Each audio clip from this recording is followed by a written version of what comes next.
I'm gonna cover a number of things, including getting information off the web and elsewhere.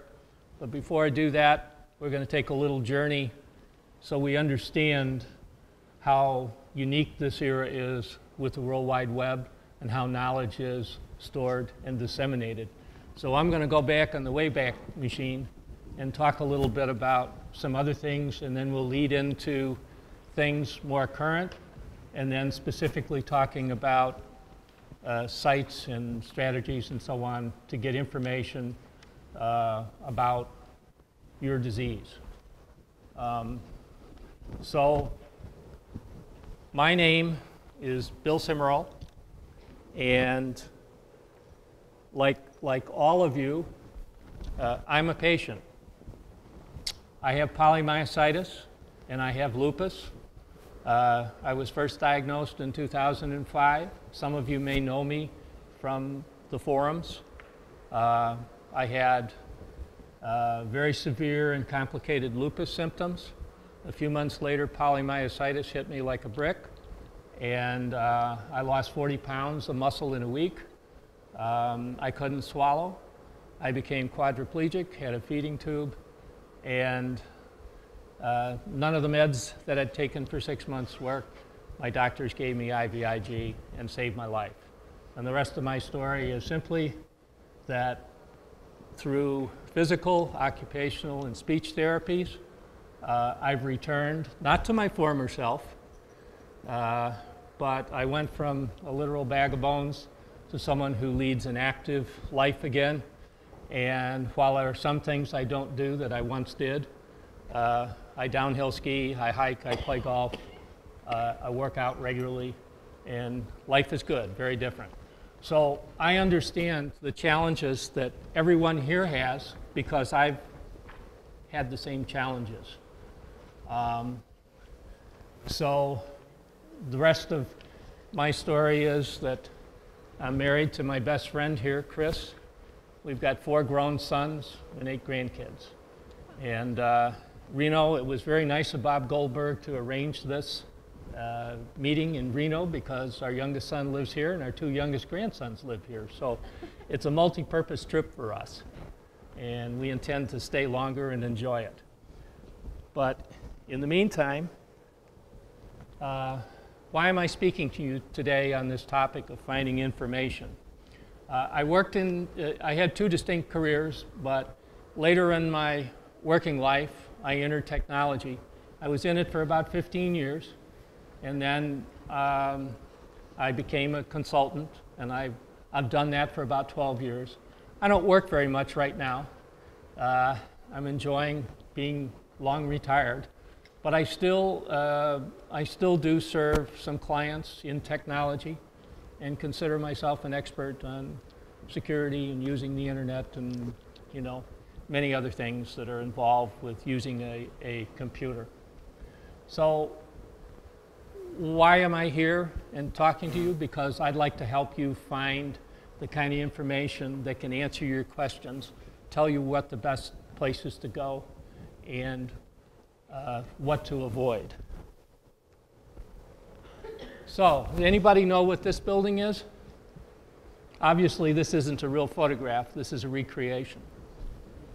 Anybody got a guess?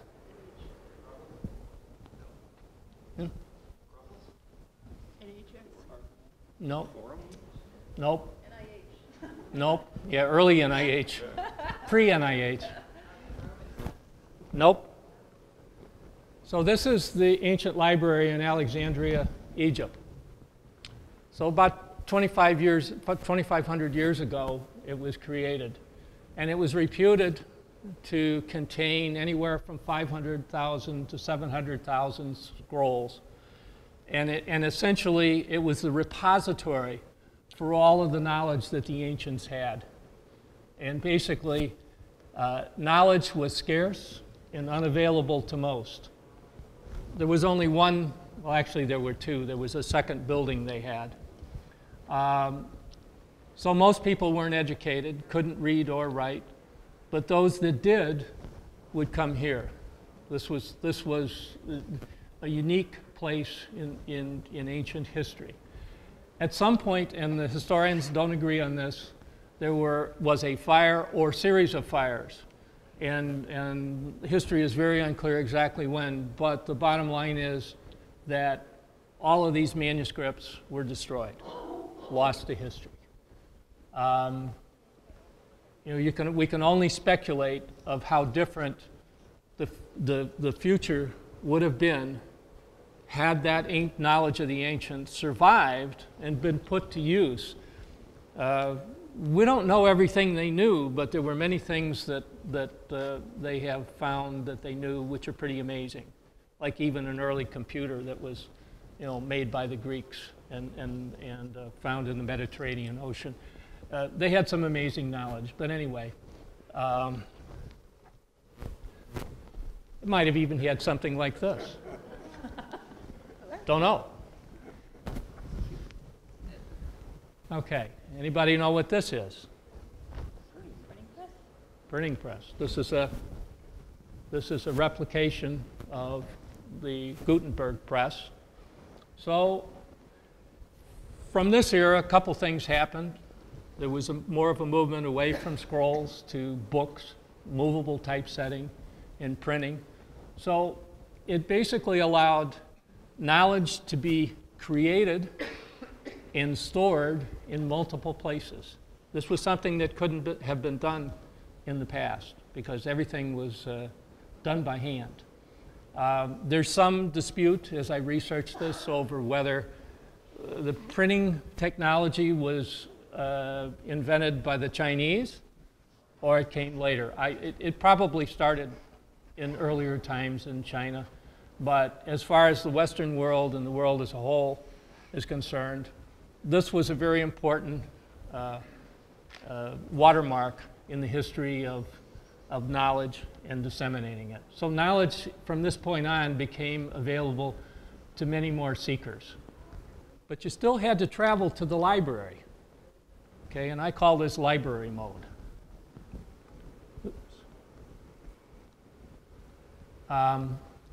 We're going to take another little whimsical detour here.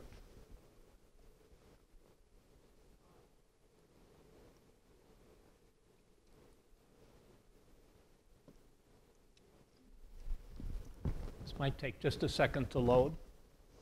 Now, it's not in English, but there are subtitles. Bear with it, it's 2 minutes long.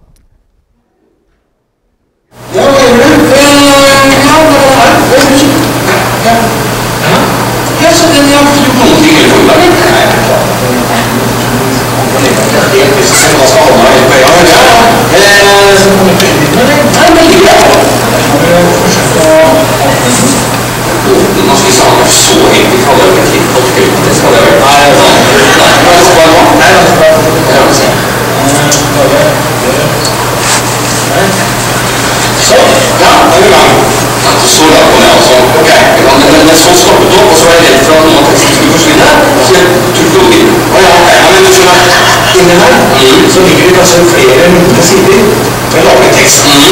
Når vi videre så tar vi tak i et ark på måten her. Så bla over på neste sideflata og fortsetter teksten her. Og bla altså. Du blar, ja. Men tilbake da? Ja, da blar vi tilbake fra flate. Og så fortsetter den her.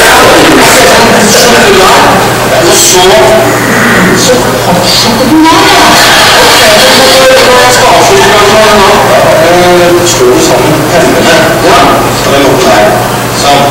Da er lukket her, ligger alt laget inni der. Ok, jeg skal ikke miste det også. Ja, det er litt som flyr, for jeg er forskjellig litt sannsynlig. Ja, ok. Men for meg, når du har holdt på med skriftruller, så det er litt grann tid å konvertere så bra i en bøk. Ja.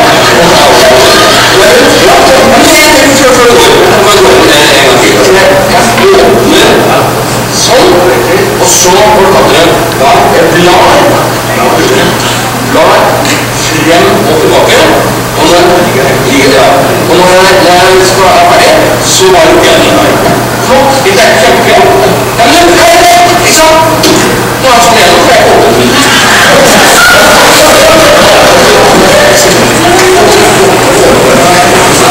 Jeg liker den, altså.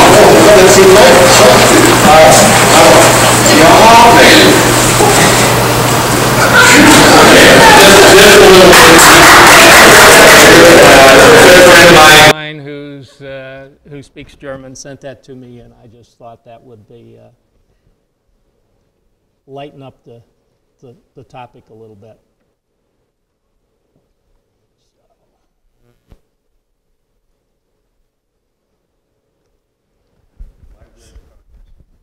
No. Much earlier. But it is in the U.S. Okay. Anybody have any idea? Anybody from the Northeast? Okay, got you fooled. This is the first public library in America, in Franklin, Massachusetts. And this is just, I'm not going to read all of this. This will be on the, but this was the first public library, and Ben Franklin gave material, and it had to be available to everybody. And that material is still on display at Franklin. We've been there. We have a son that lives there too. But it's interesting in terms of the history here. Well, okay, so much for ancient history. Things really begin to change. And what we call the internet now didn't exist a few decades ago. As a matter of fact, it didn't exist until 1969. And it wasn't anything like what we call the internet right now. And it was a project that was done by physicists and scientists working with the Defense Department, and they called it ARPANET. And it only had a few sites and users, but it really, the basic technology that's used in today's internet was put to use at that time. Much less powerful and useful, but for them it was revolutionary. This was the beginning of the change. That old system of searching for books in libraries, library mode, and that had expanded from the Gutenberg press era on, was now changing. In 1992 came another landmark. People usually call, when they go to a site, they say they're on the internet. Well, they sort of are, but what you're really doing, you're using an application on the internet. And that application is the World Wide Web. And guess what? Physicists are the ones that wrote the application. And again, it was not for what we use it for, it was for basic research in particle physics. So a couple of scientists from CERN, which now has the biggest particle collider, are the ones who wrote it. So 1992 is a big deal. And what we call the internet is really, I'll just shorten it to the web, is really the World Wide Web. It's that application that runs on it, and it allows us to go from one website to another. And now, we don't have to go to the library. Knowledge is literally at our fingertips. This is a hand-drawn diagram of the original ARPANET. Actually, there's one before that that only had 2 nodes. This one has 4. That's it, the whole world. So, and keep in mind, that's only 22 years ago. So, how did these recent inventions impact storing and finding knowledge? Again, unlike the past, now you don't have to travel to a library. Virtually all libraries can be accessed from your computer at home or anywhere else. It's absolutely revolutionary and democratic. Knowledge is being increasing exponentially on the web. More and more knowledge, old and of course new knowledge and new data is going on the web at just a phenomenal rate. The World Wide Web, there's no web police, at least not in the Western world. If you live in China or some other despotic countries, they do try to control it, but somehow even the people there, get to the forbidden parts of the internet. And because there's no control on it, You know, the internet the web is used by serious scholars, scientists, quacks, hackers, commercial companies, nonprofit organizations, government agencies, and individuals. They all contribute to it. And I make the statement that the American West was never this wild and untamed. Most knowledge that you seek about myositis is available. It's just a question of how do I find it and where is it? But I will say one thing about that. Because myositis diseases are rare diseases, you're not going to find the wealth of information that you would say about heart disease or diabetes or cancers. But there's still a lot of information out there that can benefit you.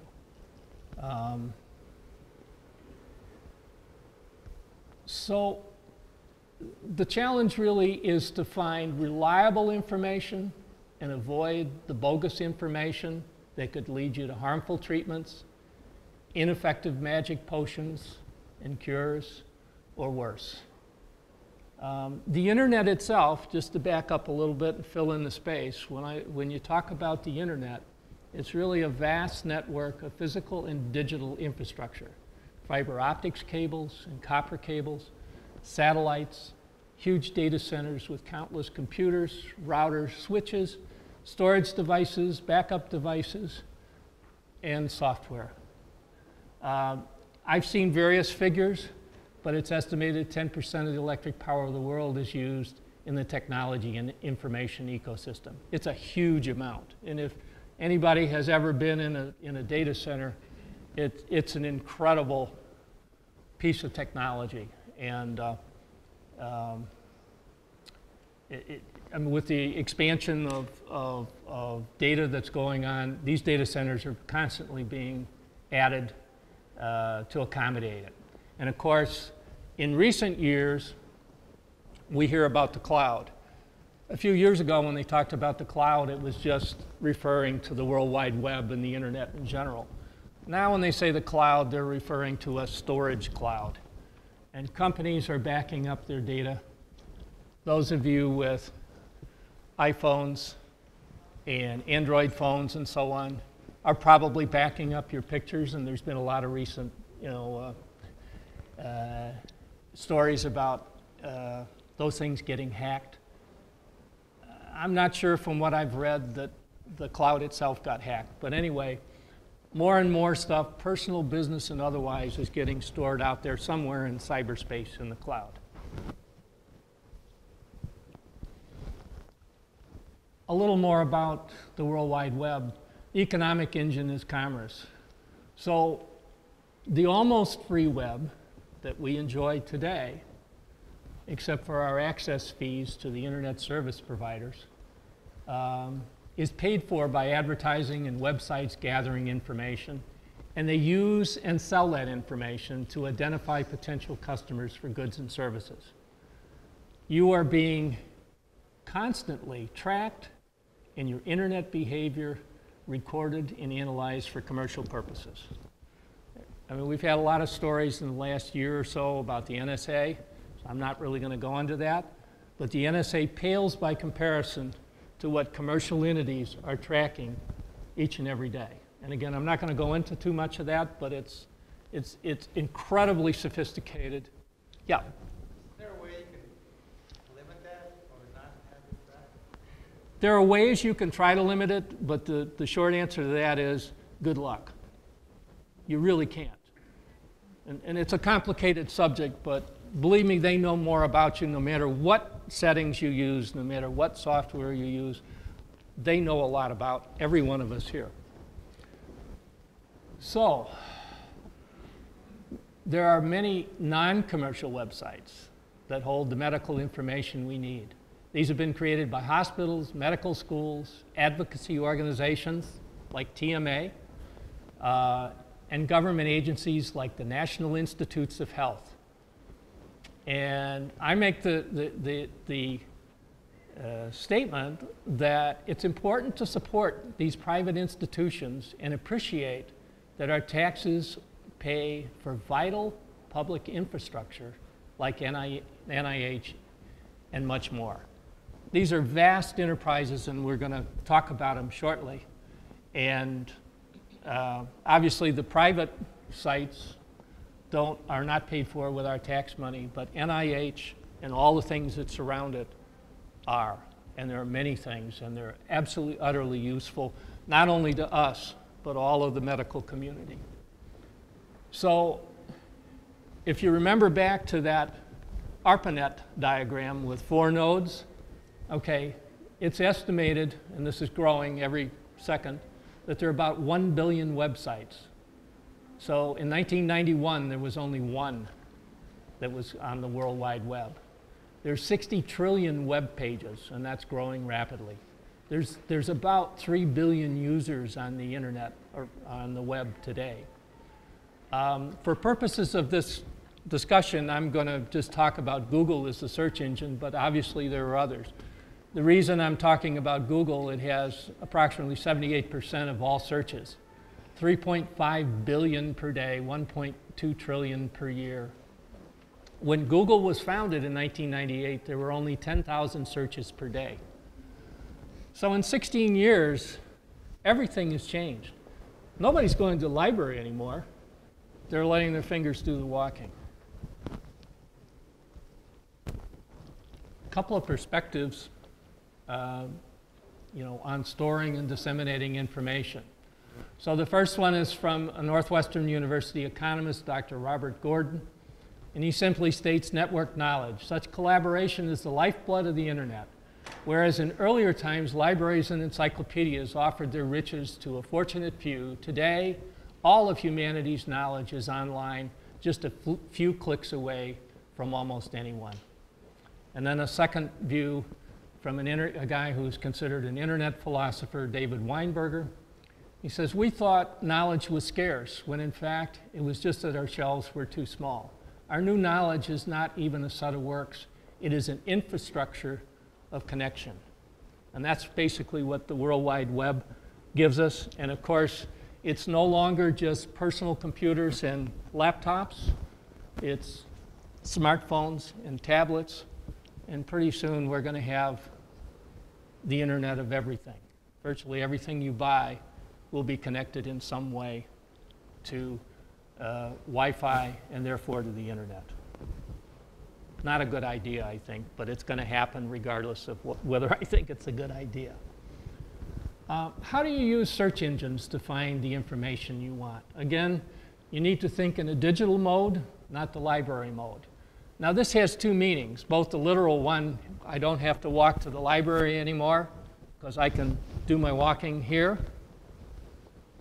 But it also means in the library mode, you went to a specific library. You don't have to do that anymore. So, and that's the digital mode. And I'll expand on that a little bit. So you can now do a search on Google, and you can travel to virtually all of the libraries in the world. So this is dramatically different from how we acquired our knowledge for hundreds and hundreds of, literally thousands of years, if you go all the way back to the ancient times and the Great Library of Alexandria. So, and again, I'm going to use Google is the default search engine. Personally, that's the one I use the most. I find it the most effective, and I'm going to touch on that in a minute. I find that when you use just primary search terms, just say you search for polymyositis, you come up with way too many hits. It doesn't really know what you want. It knows that you want some information about polymyositis, and if you're looking for just a general summary, it might do the job. So it helps to add second and third search terms.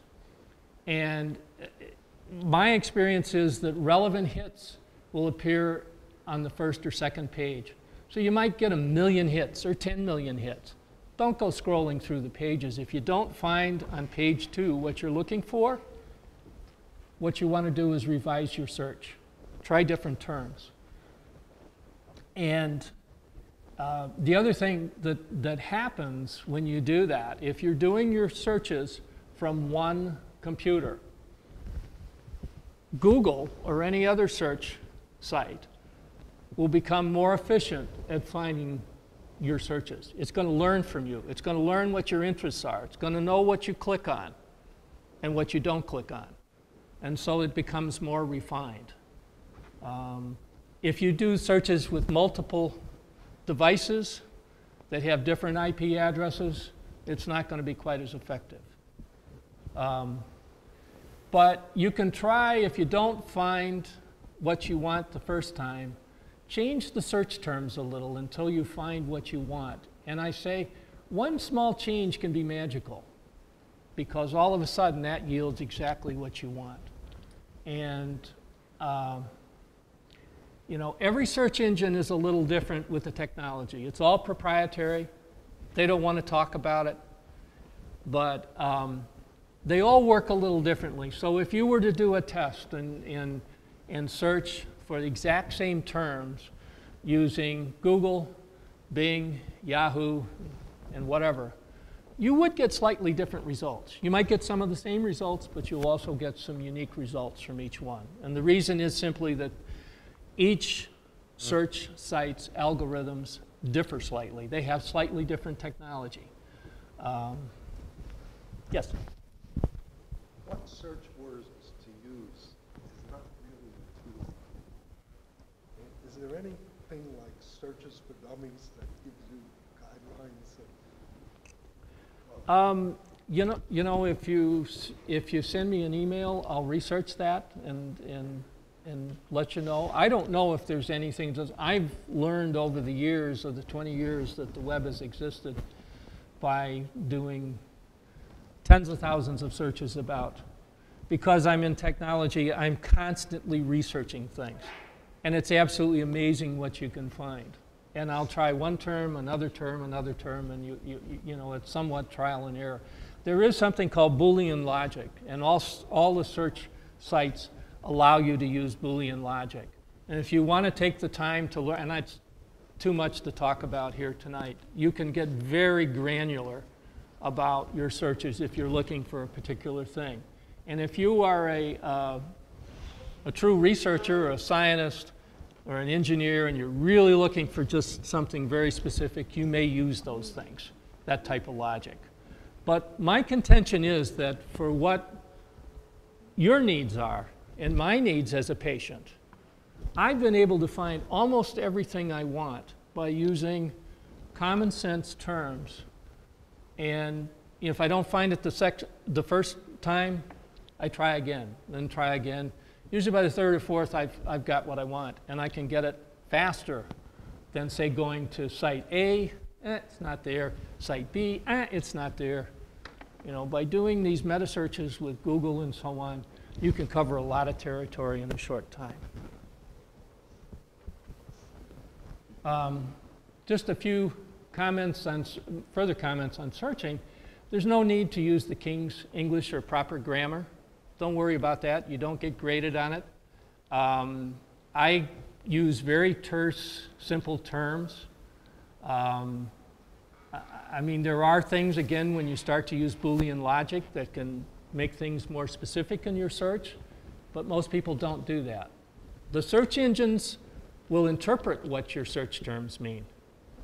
The word that they use is they translate it. They figure it out. They'll also figure out if you misspelled something.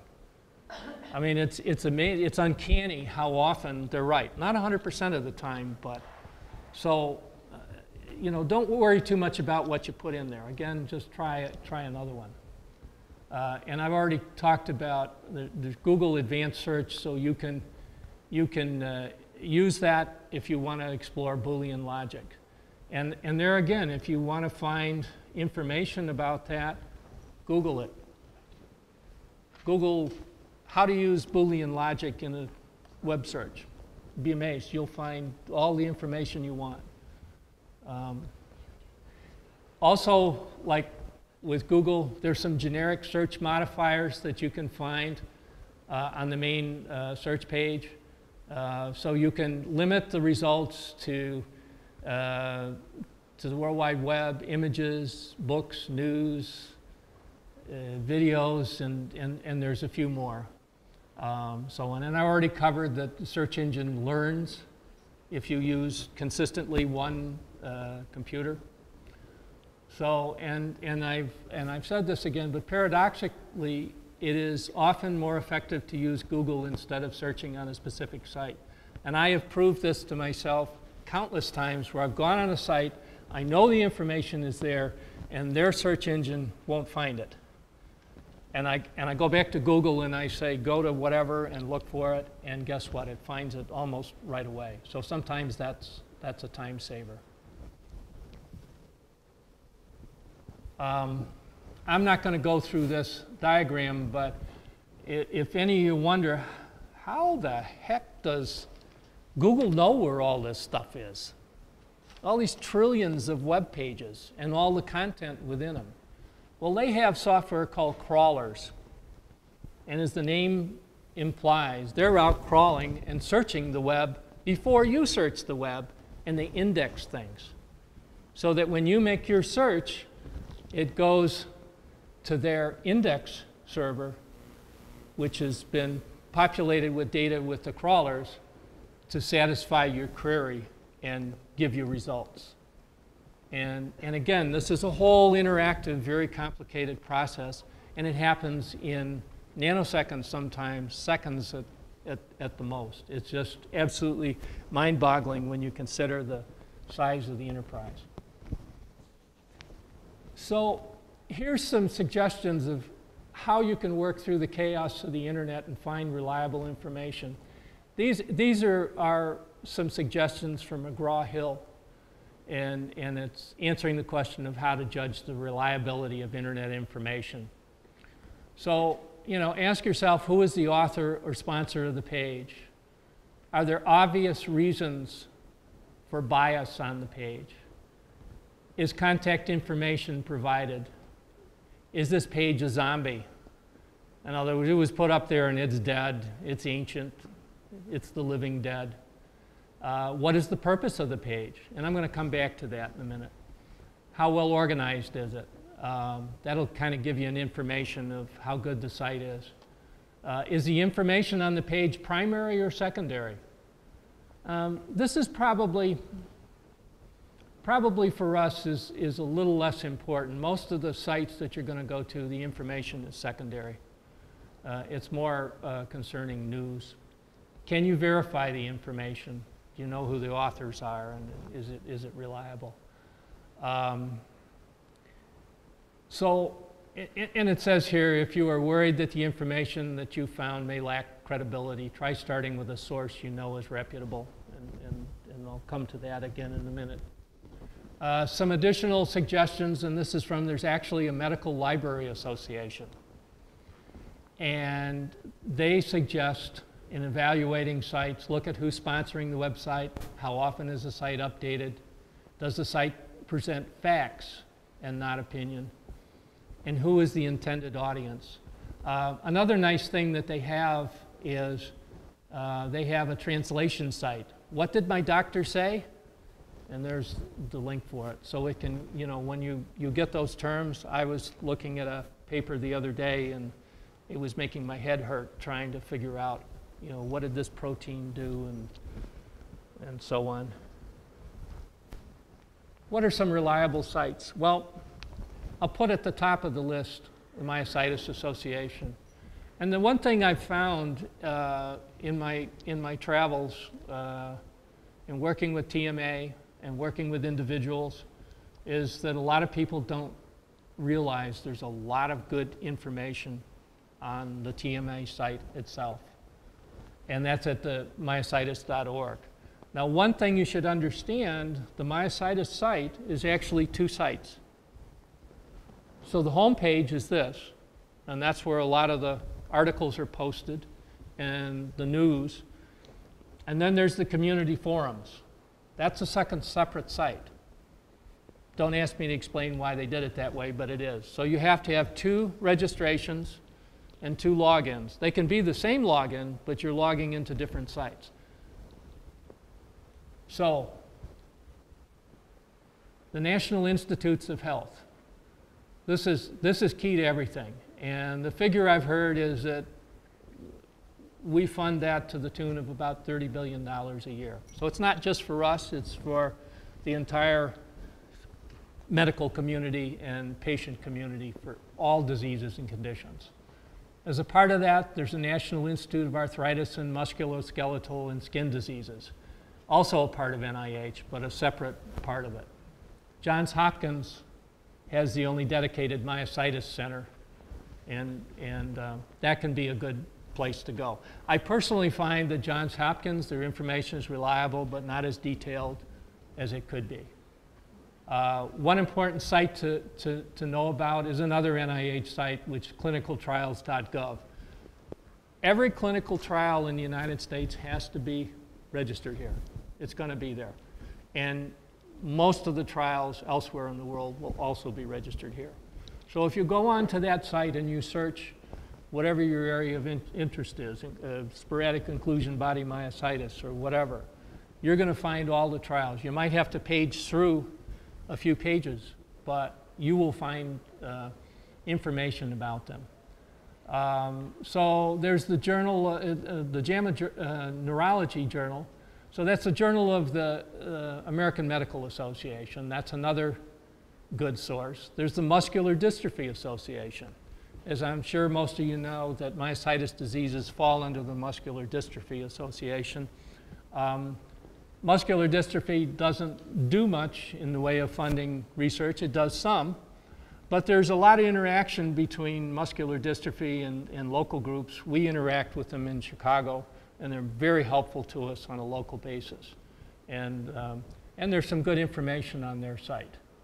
Also, the American College of Rheumatology. A lot of publications there.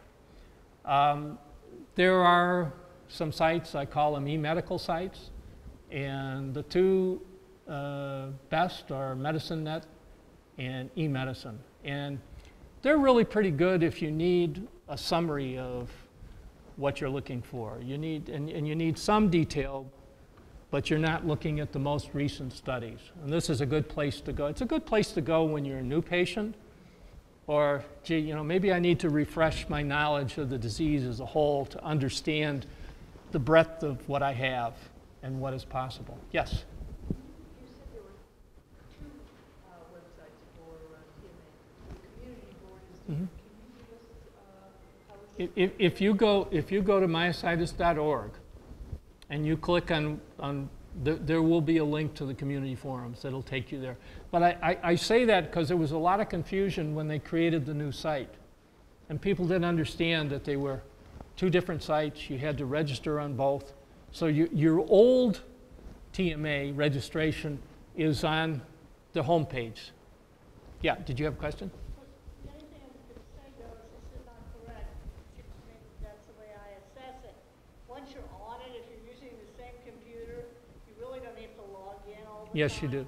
Well, you don't need to. That's another issue. I think I can go to community forum. Well, that's if your computer is saving the logins. That's what I mean. Yeah, you can. My point is not that. My point is that there are two separate sites, and each one requires registration and a login. And people got very frustrated with it, and some people abandoned the community forums because of that unnecessarily.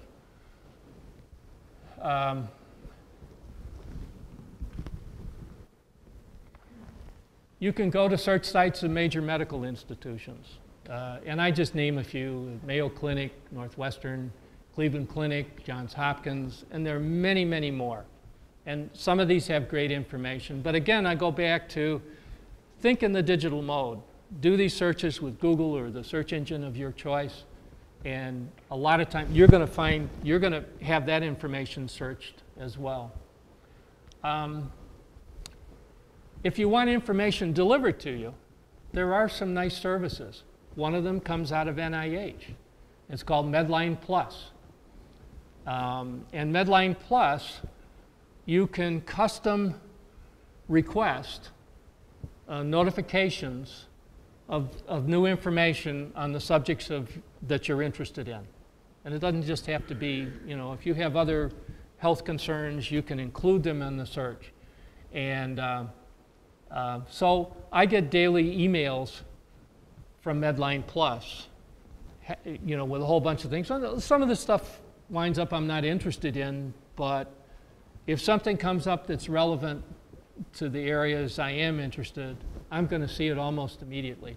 Another one that's a little less relevant but can be pretty good is something called Science Daily. It's a commercial site, but it's free. You can register there and the same kind of service. And you can limit what you get. I'm a science nut, so I get all sorts of things from it, but you can limit it to health. And again, you're going to get the latest news and discoveries and research on whatever it is you're interested. Some sites you're going to go to and you're going to find an article that's not free. Maybe you'll read an abstract, but you can't see the whole article. And those can be pretty pricey, typically about 40, 50 bucks, you know, per article. So it can get pretty expensive. And so one thing you can do, go back to the TMA homepage and look at their resources. They may have it there, or even send an email to Myositis and say, can you get this article? And if they can get it, they'll get it for you and post it and so on. So most of the time, it's not necessary to pay the fees. So here's another part of NIH. It's called Pubmed. So what is it and why should you use it?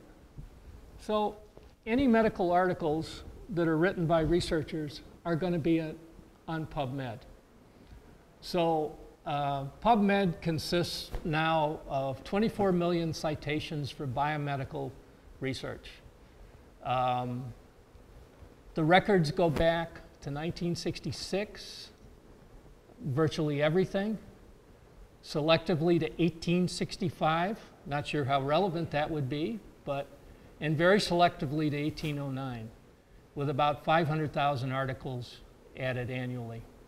13.1 million are listed with their abstracts. 14 million articles have links to full text versions.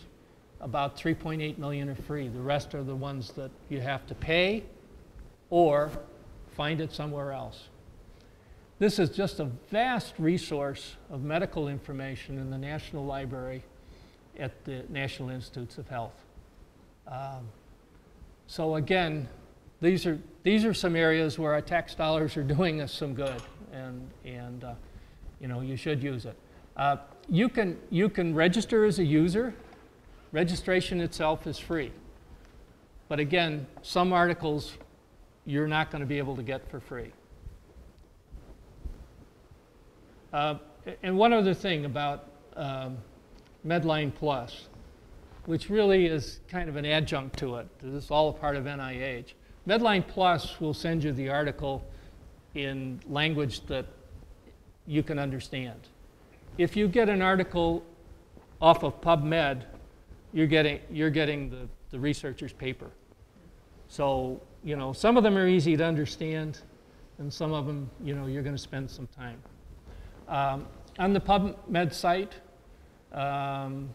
they have resources to tell you how to search and use the site, including YouTube videos, FAQs, and so on. So I'm not going to go over this, but if you're interested, go to the site and explore these tools and register and do some searches. I mean, it's like anything else. After you do it a few times, you'll learn how to do it, and you'll be more effective in finding things on the site. There's a National Center for Biotechnology Information, which is a separate registration, and mostly medical researchers use that. But if you want to use it, it's available for you to use as well. So there's a lot of tools that are out there for you to get information. Well, what can you do if the article is not free? Again, try TMA. You can try accessing through your local public library. Sometimes they will have access to some of these sites. You can go directly to the publisher of the article or the author, and sometimes you can find it for free. If you have a hospital that has a library, a medical library they make available to the public, you can try there, and there'll be a librarian there, and they can help you to find it.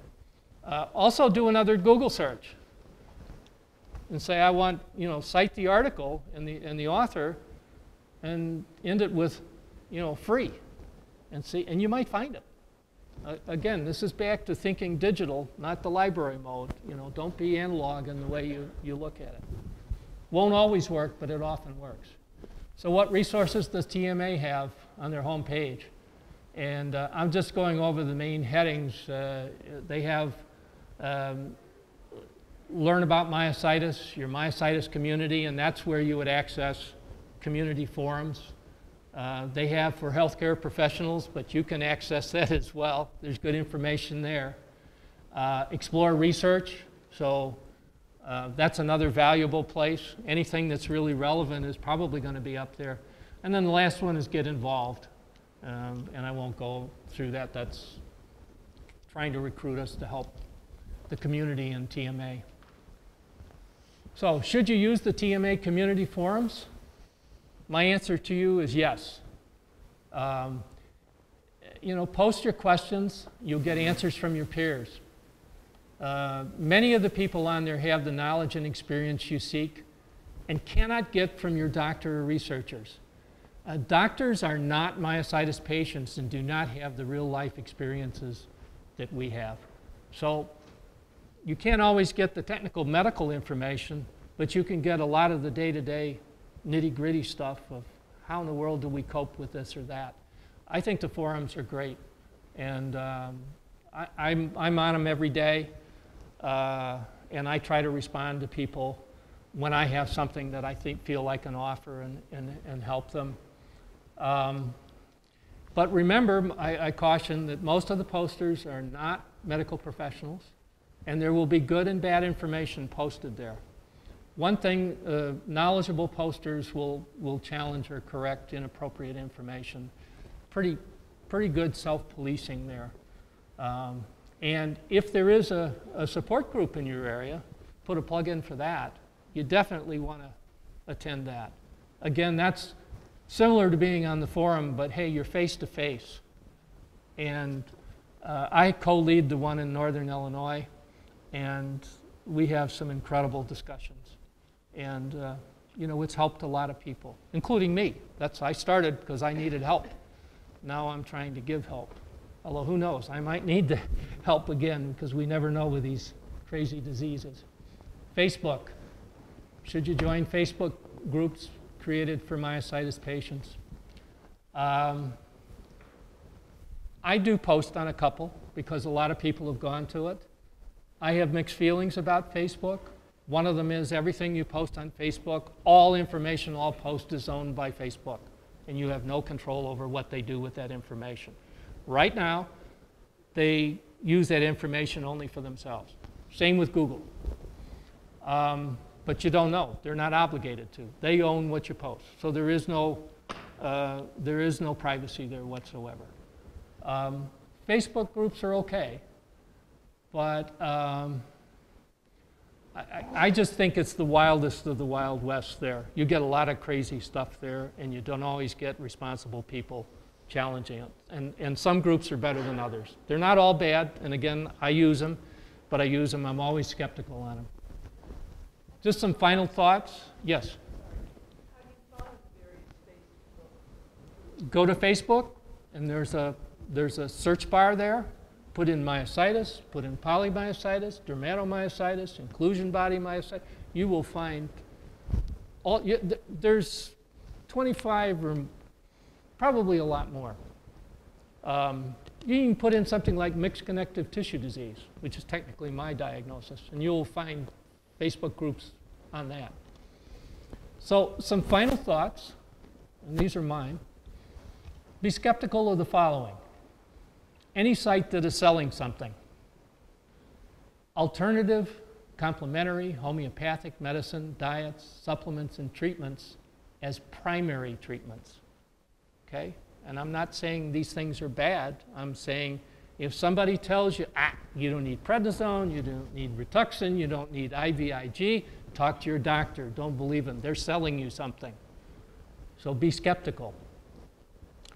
Also, be careful with anecdotal stories of success with no medical studies to back them up. A lot of people will improve. They'll attribute it to whatever. Maybe that was the cause, and maybe it was just coincidental. You don't know. It's not that you know, these people don't say these things intentionally, but it's not science. And you need to be skeptical of it. Talk to your doctor about it, okay? And doctors or others who claim to have a wonder treatment that the medical community ignores, I say baloney. You know, just more snake oil stuff. Be careful of those kind of things. So that's the end of my presentation. Thank you for coming. This will be posted on the web. My contact information is on there. And although it's obliterated, it's Bill _Simeral. And I am more than willing to answer questions and talk to anybody. Either by email or if you want to call me and have an actual voice conversation. I do it all the time. So any more questions or comments?